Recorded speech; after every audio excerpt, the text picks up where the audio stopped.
Menelisik misteri Sabdo Palon, jalan setapak menuju Nusantara Jaya Bedah. Telisik spiritual wasiat nenek moyang. Dalam upaya menelisik misteri siapa sejatinya Sabdo Palon, saya mengawali dengan mengkaji serat Dharma Gundul dan ramalan Sabdo Palon. Di sini tidak akan dipersoalkan siapa yang membuat karya-karya tersebut, untuk tidak menimbulkan banyak perdebatan, karena penjelasan secara akal penalaran amatlah rumit. Namun, dengan pendekatan spiritual dapatlah ditarik benang merahnya yang akan membawa kepada satu titik terang, dan ini akhirnya dapat dirunut secara logika historis. Menarik memang di dalam mencari jawab tentang siapakah Sabdo Palon, karena kata Sabdo Palon Noyo Genggong sebagai penasehat spiritual Prabu Brawijaya kelima, memerintah tahun 1453 sampai 1478, tidak hanya dapat ditemui di dalam serat Dharma Gundul saja, namun di dalam bait-bait terakhir ramalan Jayabaya tahun 1135 sampai 1157 juga telah disebut-sebut, yaitu bait 164 dan 173 yang menggambarkan tentang sosok putra Betara Indra sebagai berikut. Bait 164, menguasai seluruh ajaran ilmu, memotong tanah Jawa kedua kali, mengerahkan jin dan setan. Seluruh makhluk halus berada di bawah perintahnya bersatu padu, membantu manusia Jawa berpedoman pada Trisula Weda. Tajamnya Tritunggal nan suci, bener, lurus lan jujur, didampingi Sabdo Palon dan Noyo Genggong. Pada bait 173, menyerang tanpa pasukan, bila menang tak menghina yang lain, rakyat bersukaria karena keadilan yang kuasa telah tiba. Raja menyembah rakyat, bersenjatakan Trisula Weda, para pendeta juga pada pemuja. Itulah asuhannya Sabdo Palon yang sudah menanggung malu tetapi termasyur. Segalanya tampak terang benderang, tak ada yang mengeluh atau kekurangan. Itulah tanda zaman kala bendu telah usai. Berganti zaman penuh kemuliaan, memperkokoh tatanan jagat raya. Semuanya menaruh rasa hormat yang tinggi. Serat Dharma Gundul. Memahami serat Dharma Gundul dan karya-karya leluhur kita dibutuhkan kearifan dan netralitas yang tinggi, karena mengandung nilai kauruh Jawa yang sangat tinggi. Jika belum matang beragama, maka akan muncul senantimen terhadap agama lain. Tentu ini tidak kita kehendaki. Tiada maksud lain dari saya kecuali hanya ingin mengungkapkan fakta dan membedah warisan leluhur dari pendekatan spiritual dan historis. Dalam serat Dharma Gundul ini, saya hanya ingin menyoroti ucapan-ucapan penting pada pertemuan antara Sunan Kalijaga, Prabu Brawijaya, dan Sabdo Palon di Blambangan. Pertemuan ini terjadi ketika Sunan Kalijaga mencari dan menemukan Prabu Brawijaya yang tengah lari ke Blambangan untuk meminta bantuan bala tentara dari kerajaan di Bali dan Cina untuk memukul balik serangan putranya, yaitu Raden Patah yang telah menghancurkan Majapahit. Namun Hal ini bisa dicegah oleh Sunan Kalijaga dan akhirnya Prabu Brawijaya masuk agama Islam. Karena Sabdo Palon tidak bersedia masuk agama Islam atas ajakan Prabu Brawijaya, maka mereka berpisah. Sebelum perpisahan terjadi, ada baiknya kita cermati ucapan-ucapan berikut. Sabdo Palon. Paduka sudah terlanjur terperosok, mau jadi orang Jawa, kehilangan Jawanya, atau kearab-araban. Hanya ikut-ikutan, tidak ada gunanya saya asuh. Saya malu kepada bumi dan langit, malu mengasuh orang tolol. Saya mau mencari asuhan yang bermata satu, atau memiliki prinsip akidah yang kuat. Tidak senang mengasuh Paduka kalau Paduka tidak percaya yang disebut dalam ajaran Jawa nama Manik, Maya, atau Semar. Itu saya. Yang membuat kawah air panas di atas gunung itu semua adalah saya. Ucapan Sabdo Palon ini menyatakan bahwa dia sangat malu kepada bumi dan langit dengan keputusan Prabu Brawijaya masuk agama Islam. Gambaran ini telah diungkapkan Joyoboyo pada bait 173 yang berbunyi, itulah asuhannya Sabdo Palon yang sudah menanggung malu tetapi termasyhur. Dalam ucapan ini pula Sabdo Palon menegaskan bahwa dirinya lah sebenarnya yang dikatakan dalam kauruh Jawa dengan apa yang dikenal sebagai Manik Maya atau Semar. Sabdo Palon menyatakan akan berpisah begitu ditanya perginya kemana. Jawabnya tidak pergi, akan tetapi tidak bertempat di situ, hanya menetapkan namanya Semar yang meliputi segala wujud, membuatnya samar. Sekali lagi dalam ucapan ini Sabdo Palon menegaskan bahwa dirinya lah yang bernama Semar. Bagi orang Jawa yang berpegang pada kauruh Jawa, pastilah memahami tentang apa dan bagaimana Semar. Secara ringkas dapat dijelaskan bahwa Semar adalah merupakan utusan gaib Gusti Kang Murbeng Dumadi atau Tuhan yang Maha Kuasa untuk melaksanakan tugas agar manusia selalu menyembah dan bertakwa kepada Tuhan, selalu bersyukur dan eling serta berjalan pada jalan kebaikan. Sebelum manusia mengenal agama, keberadaan Semar telah ada di muka bumi. Beliau mendapat tugas khusus dari Gusti Kang Murbeng Dumadi untuk menjaga dan memelihara bumi Nusantara khususnya dan jagat raya pada umumnya.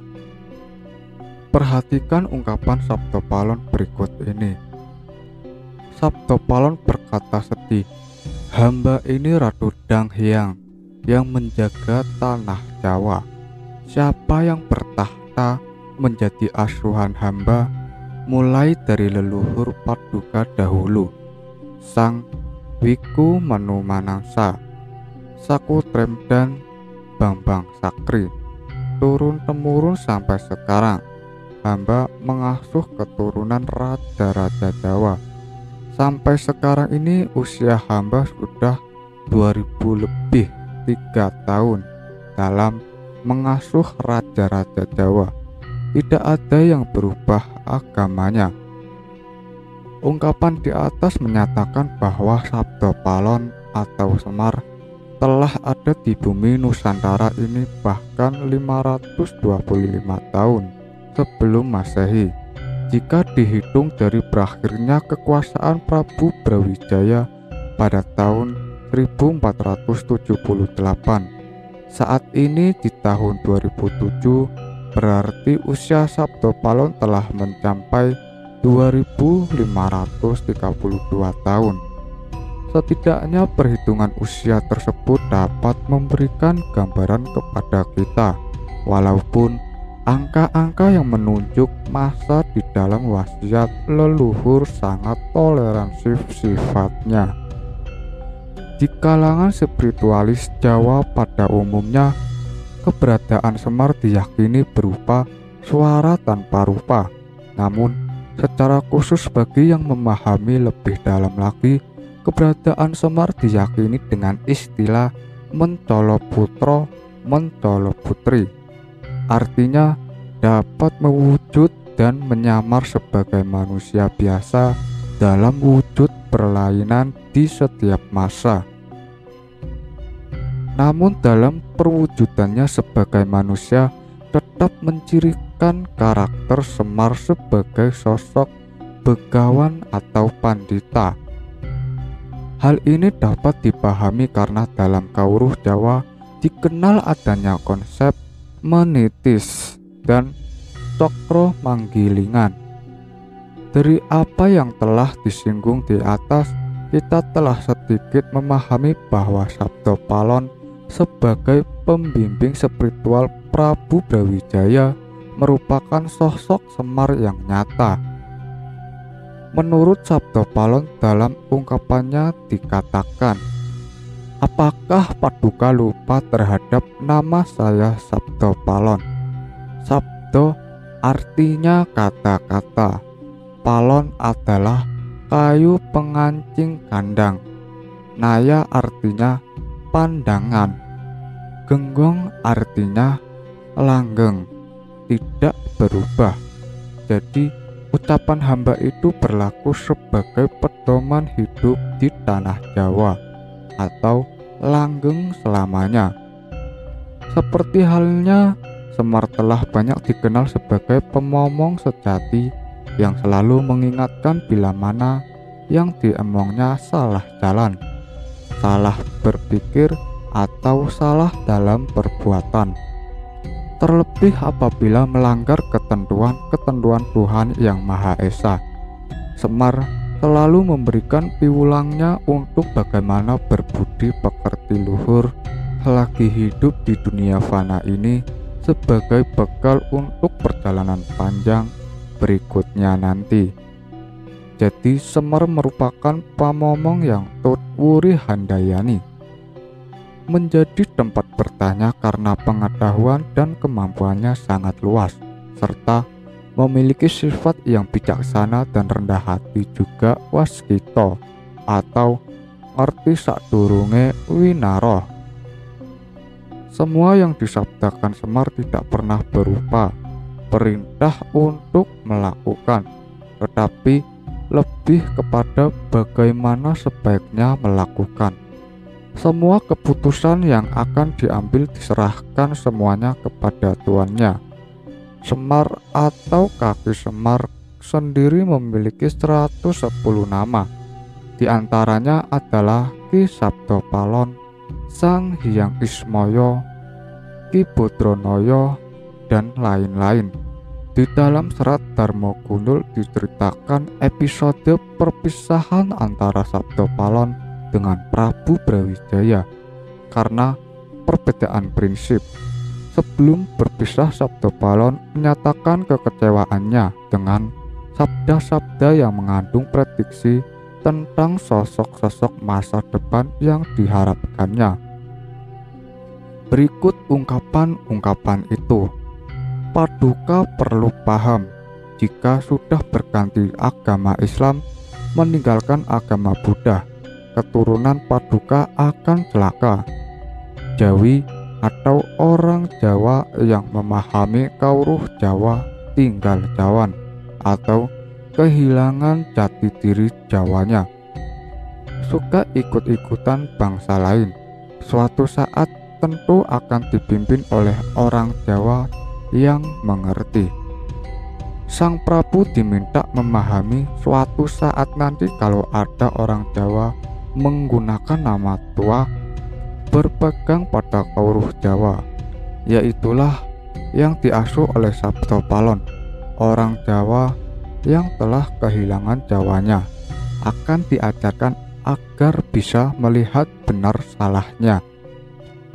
Dari dua ungkapan di atas, Sabda Palon mengingatkan Prabu Brawijaya bahwa suatu ketika nanti akan ada orang Jawa yang memahami Kawruh Jawa atau Tiang Jawi yang akan memimpin bumi Nusantara ini.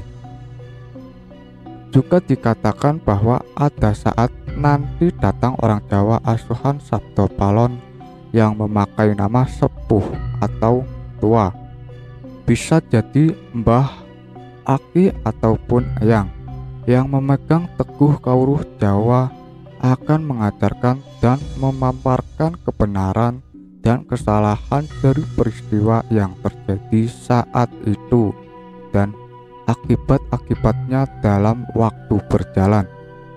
Hal ini menyiratkan adanya dua sosok di dalam ungkapan Sabda Palon tersebut yang merupakan sabda prediksi di masa mendatang, yaitu pemimpin yang diharapkan dan pembimbing spiritual.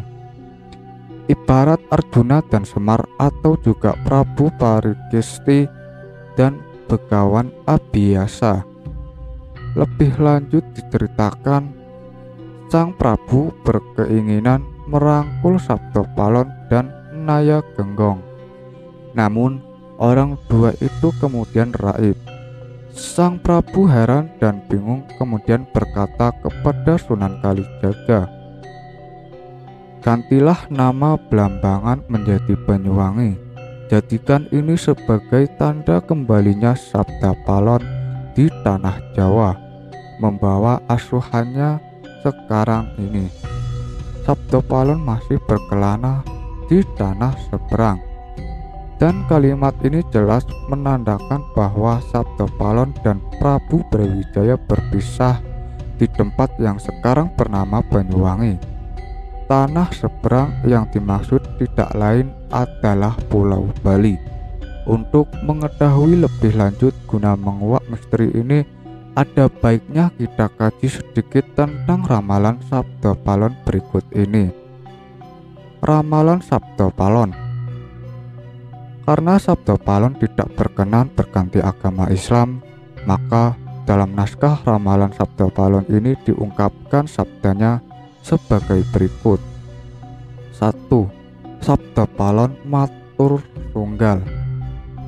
Sabda Palon menjawab kasar, "Hamba tak mau masuk Islam meditasi Sang Prabu, sebab saya ini raja serta pembesar Tiang Hyang setanah Jawa. Saya ini yang membantu anak cucu serta para raja di tanah Jawa." 2. Berpisah dengan Sang Prabu kembali ke asal mula saya. Namun Sang Prabu kami mohon dicatat, kelak setelah 500 tahun saya akan mengganti agama Buddha lagi, atau maksudnya Kawruh Budi saya sebar seluruh tanah Jawa. 3. Bila ada yang tidak mau memakai, akan saya hancurkan menjadi makanan jin, setan, dan lain-lainnya. Belum legalah hati saya bila belum saya hancur leburkan. Saya akan membuat tanda akan datangnya kata-kata saya ini bila kelak Gunung Merapi meletus dan memuntahkan laharnya. 4. Lahar tersebut mengalir ke barat daya. Baunya tidak sedap. Itulah pertanda kalau saya datang sudah mulai menyebarkan agama Buddha. Kelak Merapi akan bergelegar. Itu sudah menjadi takdir Hyang Widi bahwa segalanya harus bergantian, tidak dapat bila diubah lagi. 5. Kelak waktunya paling sengsara di tanah Jawa ini pada tahun Lawon Sabta Ngesti Aji. Umpama seorang penyeberang sungai sudah datang di tengah-tengah, tiba-tiba sungainya banjir besar, dalamnya menghanyutkan manusia sehingga banyak yang meninggal dunia. 6. Bahaya yang mendatangi tersebar seluruh tanah Jawa. Itu sudah kehendak Tuhan tidak mungkin disingkir lagi, sebab dunia ini ada di tangannya. Hal tersebut sebagai bukti bahwa sebenarnya dunia ini ada yang membuatnya. Dari bait-bait di atas dapatlah kita memahami bahwa Sabda Palon menyatakan perpisahan dengan Prabu Brawijaya kembali ke asal mulanya. Perlu kita tahu bahwa Semar adalah wujud manusia biasa, titisan dewa Sang Hyang Ismaya. Jadi ketika itu Sabda Palon berencana untuk kembali ke asal mulanya adalah alam kayangan atau alam dewa-dewa, kembali sebagai wujud dewa Sang Hyang Ismaya. Lamanya pergi selama 500 tahun, kemudian Sabda Palon menyatakan janjinya akan datang kembali di bumi tanah Jawa dengan tanda-tanda tertentu. Diungkapannya tanda utama itu adalah muntahnya lahar Gunung Merapi ke arah barat daya, baunya tidak sedap, dan kemudian diikuti bencana-bencana lainnya. Itulah tanda Sabda Palon telah datang. Dalam dunia pewayangan, keadaan ini dilambangkan dengan judul Semar Ngejawantah. Mari kita renungkan sesaat tentang kejadian muntahnya lahar Gunung Merapi tahun lalu, di mana untuk pertama kalinya ditetapkan tingkat statusnya menjadi yang tertinggi. Saat kejadian malam itu, lahar Merapi keluar bergerak ke arah barat daya. Pada hari itu, tanggal 13 Mei 2006 adalah malam bulan purnama bertepatan dengan Hari Raya Waisak dan Hari Raya Kuningan. Secara hakikat, nama Sabda Palon Naya Genggong adalah simbol dua satuan yang menyatu, yaitu Hindu-Buddha atau Siwa-Buddha. Di dalam Islam, dua satuan ini dilambangkan dengan dua kalimat syahadat. Apabila angka tanggal, bulan, dan tahun dijumlahkan 13 Mei 2006, maka 1 tambah 3 tambah 5 tambah 2 tambah 6 hasilnya 17, atau 1 tambah 7 hasilnya 8. Angka 17 kita kenal merupakan angka keramat. 17 merupakan jumlah rakaat sholat 5 waktu di dalam syariat Islam. 17 juga merupakan lambang hakikat dari bumi Sabbitu dan langit Sabbitu yang berasal dari yang satu, Allah Subhanahu wa Ta'ala. Sedangkan angka 8 merupakan lambang 8 penjuru mata angin di Bali. Hal ini dilambangkan dengan apa yang kita kenal dengan Sadhayangan Jagat. Artinya dalam kejadian ini 8 kekuatan dewa-dewa menyatu, menyambut dan menghantarkan Sang Hyang Ismaya atau Sabda Palon untuk turun ke bumi.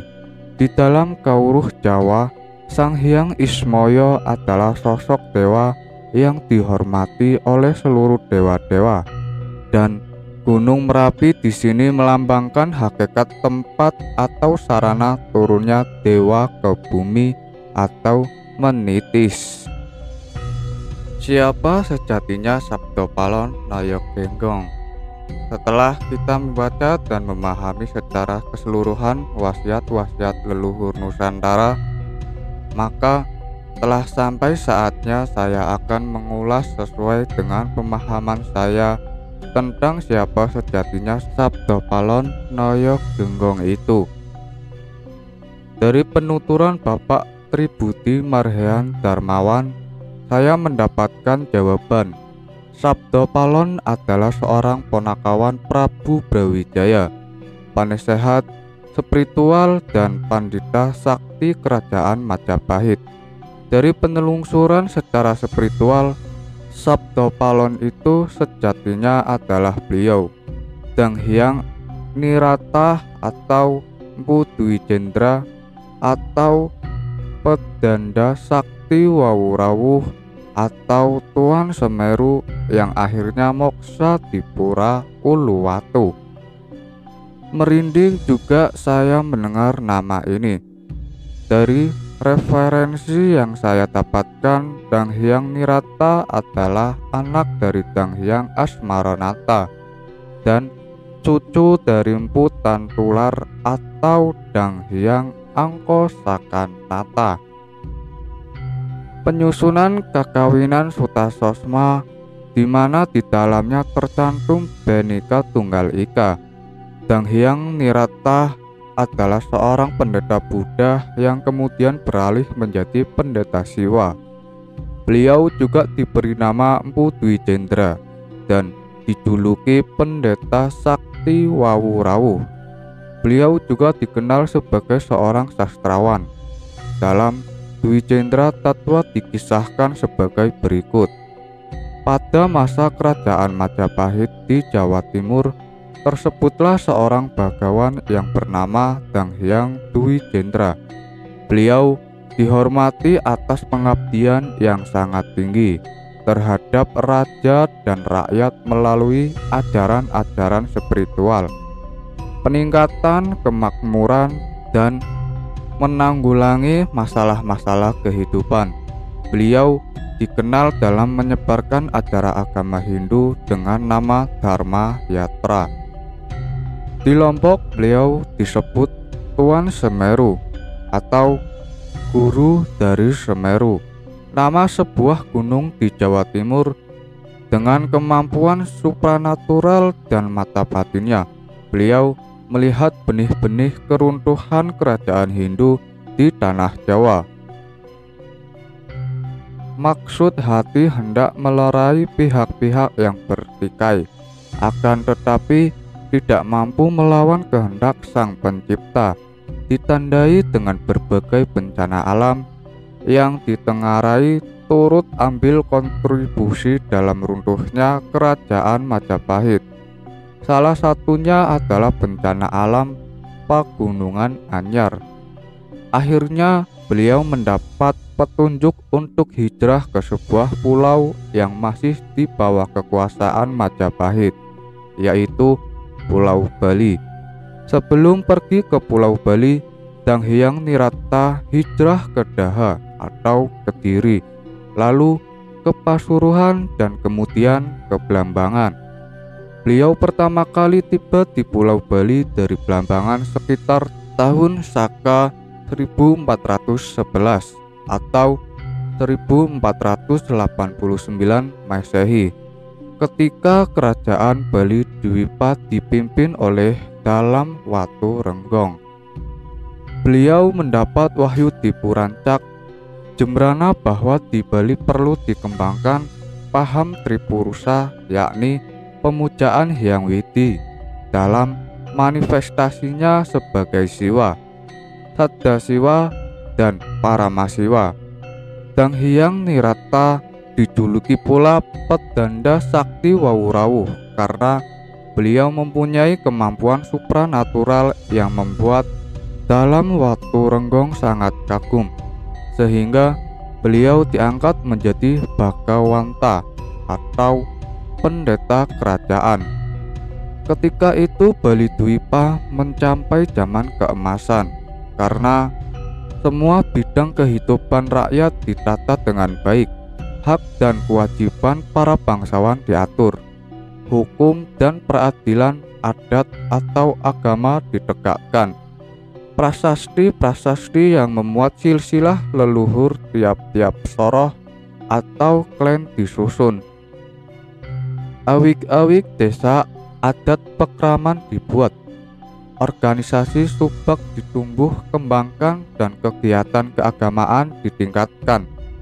Selain itu, beliau juga mendorong penciptaan karya-karya sastra yang bermutu tinggi dalam bentuk tulisan lontar, kidung, atau kekawin.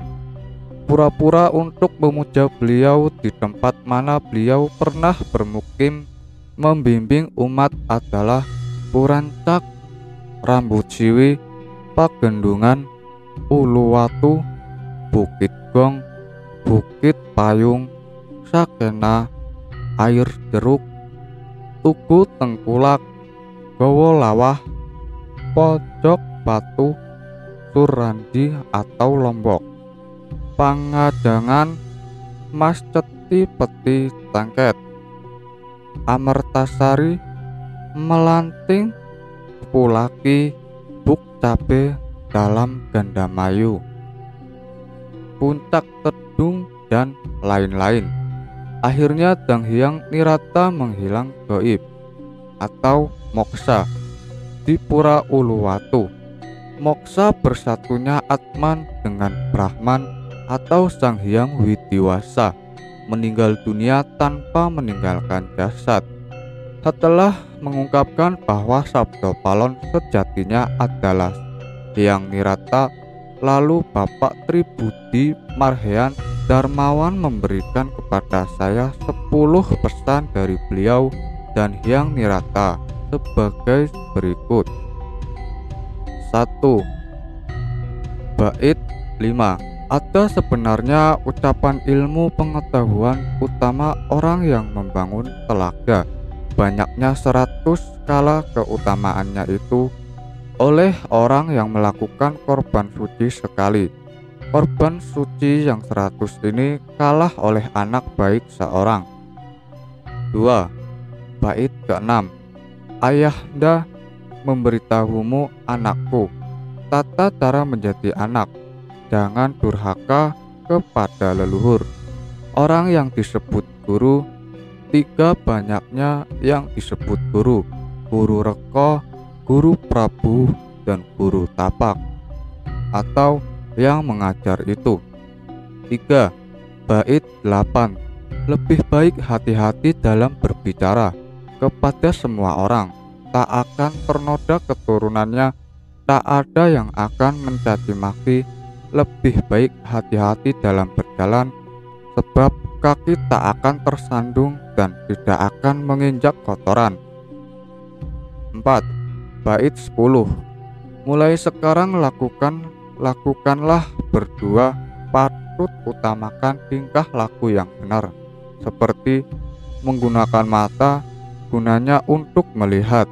Memperhatikan tingkah laku yang benar, jangan hanya sekedar melihat. 5. Bait 11.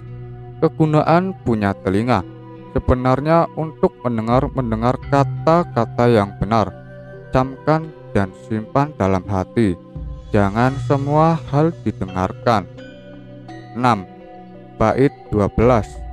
Jangan segalanya dicium, sok baru dapat mencium. Baik-baiklah caranya merasakan agar bisa melaksanakannya.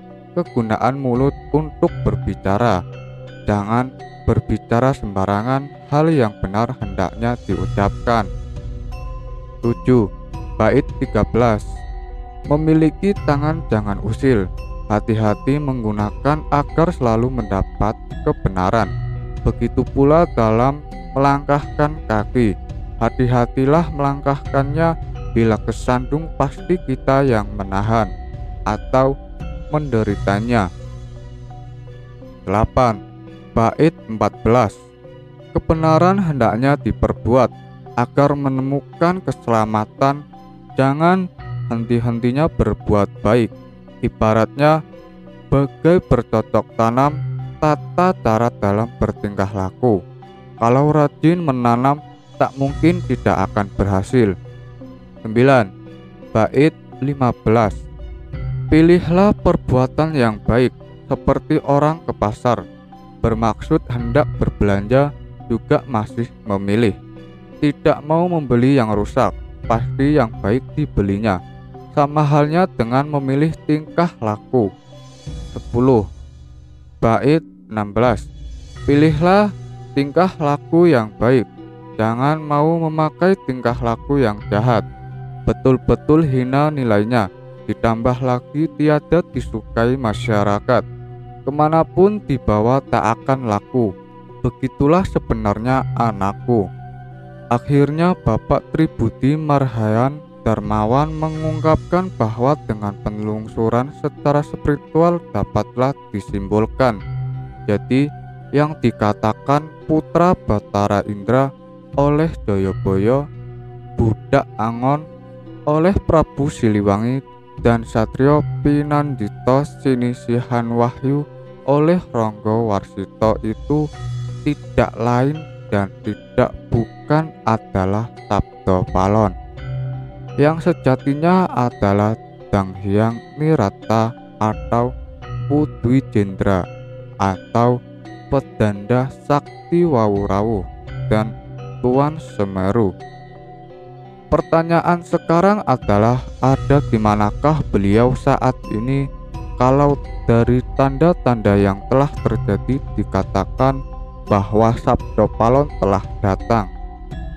Tentu saja sangat tidak etis untuk menjawab persoalan ini. Sangat sensitif. Ini adalah wilayah para kesepuhan suci. Wasikto, Marifat, dan Mukasyafah saja yang dapat menjumpai dan membuktikan kebenarannya. Dimensi spiritual sangatlah pelik dan rumit. Tidak perlu banyak perdebatan karena Sabda Palon yang telah menitis kepada seseorang itu yang jelas memiliki karakter 7 satrio seperti yang telah diungkapkan oleh Rangga Warsita, dan juga memiliki karakter putra Betara Indra seperti yang diungkapkan oleh Jayabaya. Secara fisik, seseorang itu ditandai dengan memegang sepasang pusaka pengayom Nusantara, hasil karya beliau Dang Hyang Nirata. Kesimpulan akhirnya adalah putra Betara Indra, Budak Angon, Satrio Pinandita Sinisihan Wahyu, seperti yang telah dikatakan oleh para leluhur Nusantara. Di atas adalah sosok yang diharapkan rakyat Nusantara selama ini, yaitu beliau yang dinamakan Satrio Piningit. Jadi Satrio Piningit adalah seorang Satrio Pinandita, yaitulah Sabda Palon sebagai sang pamomong. Dikenal juga dengan nama Semar Ponakawan, pemegang pusaka Sabda Palon. Berada di tepatnya di daerah di mana terdapat dengan nama SP dan SP. Satrio Piningit tidak akan sekedar mengaku-ngaku bahwa dirinya adalah seorang Satrio Piningit, namun beliau akan membuktikan banyak hal yang sangat fenomenal untuk kemasalahan rakyat negeri ini. Kapan waktunya hanya Allah Subhanahu wa Ta'ala yang tahu. Subhanallah, Masya Allah, la quwata illa billah. Dari apa yang telah saya ungkapkan sejauh ini, mudah-mudahan membawa banyak manfaat bagi kita semua, terutama hikmah yang tersirat dari wasiat-wasiat nenek moyang kita, para leluhur Nusantara, menjadi harapan kita bersama di tengah carut marut keadaan negeri ini. Akan datang cahaya terang di depan kita.